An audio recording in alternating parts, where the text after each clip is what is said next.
Si no has visto esto, déjame platicarte un poquito más porque es muy importante que veas justamente esta espiral.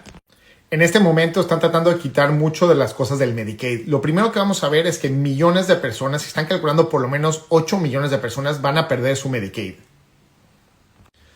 Acto seguido, las personas no van a poder pagar por sus cosas de seguro, la parte de salud, las vacunas, más problemas que vamos a estar teniendo. Pero espérate, déjame platicarte un poquito más.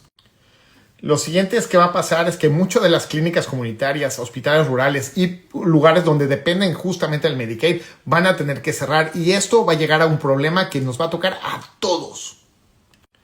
El siguiente problema va a ser justamente esto, que van a haber menos doctores, enfermeras, promotores y promotoras, gente de la salud mental y sobre todo nos va a tocar a todos porque todos necesitamos salud y no va a haber quien nos atienda. Al final de cuentas, la comunidad completa va a tener problemas de salud, aumentando